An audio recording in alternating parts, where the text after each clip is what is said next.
2020 Tantra on Amazon, info in the description. I'm also on Instagram, that's also in the description. So everybody is the master. Everything is the master. Every part of the whole is the whole. Everything is light and dark, to different varying degrees, but everything is everything, like Lauren said. So everybody is the master. With that said, it's about your perspective of the master. What are you synchronizing with? Your breathing pattern is determining what you're synchronizing with. Your mate is who your breathing pattern matches with. You're in a wavelength. They might be lower than you, and they might be on the bottom of your heaven. They might be in the hellish part of your heaven, and then you fall with them. If the breathing pattern is more shallow, then you go lower and more shallow. Or if they bring you up, they bring you up.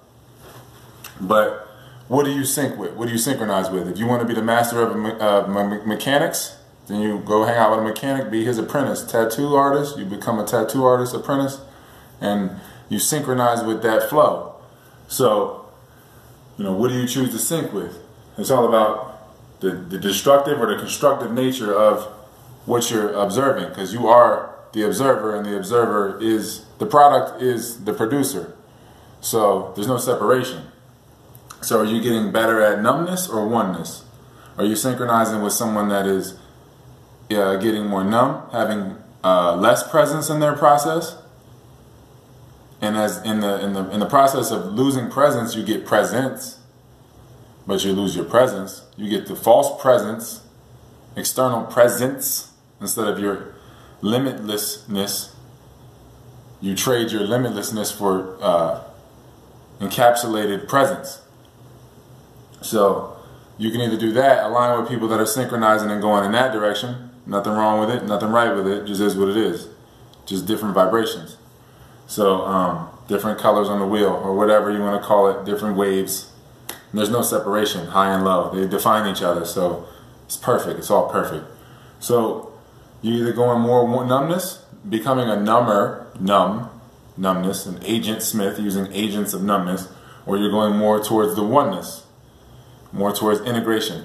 Disintegration or integration, what are you aligning with? The center of the circle, becoming going more to the warmth, the path of least resistance, or to the coldness, the separation, and what comes with that. Pain, isolation. Yeah, so it's one way or another you're going to synchronize with a master. And everything, if you understand that every process is every process, and there's no separation from one master to the next, from God and the devil, then you realize that there's no judging involved here. It's just different aspects of the master.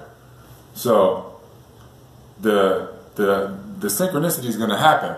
Whether you fall in love with your work, and then you fall in love with the reflection of you, and then you create a ripple that way, and you attract the teacher in the form of a child, and you learn via separation that way, and you get your vicarious immortality and synchronicity that way, or you go outside of yourself, chase your student, chase your teacher outside of yourself, and you still synchronize. It's not that mechanical or organic, it's still organic. There's always an element of organicness to life, regardless. So you can go outside yourself and synchronize with others, and blend your spirit or align your spirit with them, to where even if you don't have kids, your energy, that your light is still embedded in their cells. Because when you talk to people, you only can talk to the part of them that's you, and there's no separation. Every part of them is you. There's no separation. Don't get me wrong. Every part of the whole is the whole, and you are totally them, they're totally you, to different degrees or whatever. But when you're talking to them, you're talking directly to the cell in them that is you.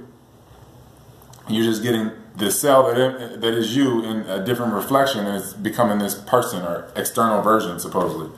So you're going to align. Either way, your light is getting embedded in exchange. There's no separation, so people can align without having kids mechanically. The light still gets pushed through. Because, I mean, Tupac synchronized with an entire generation of people, and his spirit still sinks into the cells of people, and is expressed and will express for, millennia, because he created that pattern of work he produced. He got so aligned close to the source that he produced relentlessly, and then he turned himself into music basically, and then that light that was his alchemy. So that's anybody is doing that. The body is always music. It's just we're music personified. Everything's rhythm. The whole sexual ritual or whatever you want to call that, it's a dance. It's harmony. It's a universe. So it's all music conversion. It's all a musical alchemy. That's what this whole thing is. Whether you want to say Tupac's alive or not, regardless, he converted his music one way or another because the body is music. Whether you move it or why don't you change the harmony. So it's let me digress. So either way, you synchronize with a person and have children, and do the teacher and slave and the master thing that way, and you realize that the teacher needs the student needs the teacher, because the teacher needs to learn how to teach, and of course the student they realize that one hand washes the other. The student wants to learn, so the student has to learn how to teach as well. So any missed experience in your events, in your course, your 70-year course, or whatever you want to quantify it, your life from womb to tomb, any missed experience, anything that you didn't have presence for, you vicariously synchronize with, you observe, whether it's your cousin's kids, sister's kids, or something, they go through an experience, your friend or some random stranger you meet, you're going to synchronize with the memories and events that you didn't have presence for in your own life until you remember them. So people are going to keep bringing you memories from different times or different eras or whatever, but they're going to be the relative same memory to your relative life. And until you fully observe their story and listen to what they're saying and observe them and retain it, then you'll never progress from that and be able to learn through others that way. And you'll have to continually feel it to believe it. So then it'll have to hit you harder for you to believe it instead of hitting it in a less dense way. Then you metabolize it, learn it, and apply it. So any missed experience in your course from womb to tomb, you will synchronize with it vicariously. So you will synchronize with someone outside of you that is going through the experience that you missed, so that you can remember it, because there's no separation. So this is the great secret, how a good man is a bad man's teacher and a bad man is a good man's job. It's perfect. So you enter the course, or you force the course. So that's forcing kids. This is living in pride. Or you way woo way. You step out of the way of creation and you allow. That's entering the course. So if you step out the way and you allow and you don't have kids, then that was your natural course, and then you synchronize another way. But you forcing the course, you're going to live in pride, and then you're trying to have kids to fix your problems, and then you're going to continually live. You continually live outside yourself and pull from a finite cup instead of pulling from a well of infinity. So the blood flows to that warmth. The blood is the warmth. It is the light. It is, dare I say, God or the creator, whatever, physical creator. The blood flows to the path of least resistance, POLR, path of least resistance. And that blood is the light, is the liquid crystal that when it meets that crystallized blood, this is the Jesus crystals, this is the crystallized faith, because the blood is faith, Fe, iron, on the periodic table, faith, the blood. So this is crystallized faith, this is the prism. When the liquid crystal hits this, it dissolves it, because the softness dissolves the hard, and that creates the oneness. So that is happening all the time. That is going to happen one way or another. That is going to happen to where the patience of that softness is going to happen and push everything into the oneness one way or another, whether it's painful or pleasant. That's going to happen. So that's why it's imperative that people pay attention and have the presence when things are happening, because it's just light, transient expressions. I'm here today, going tomorrow, in that sense, because I can jump through the portal at any time. All it takes is one moment of forgetting that I'm here and jumping into the stillness, and I can leave this body. Whether it's controlling my breathing and slowing the breath, or having a dream, I can jump through the portal, through the ripples now at this point, because the body, that's how it is. That's just the reality. There's no time and space here. So the Tao is like a bending of a bow. This is your infinity. This is your infinity, this identity of nothingness. Limitlessness is infinity. Boundary is finitude, desire. That's boundary. desire and definition is one and the same. Your desire is your identity. So no identity is infinity. So the Tao is like a bending of a bow. Let's look at it like God, right? The devil and God, right? Good and bad, right? Then you got the O, which is the nothing, the center, the void, the nothingness. And then you got the reverse of that would be the dog. So the DOG, right? The body, the reflection.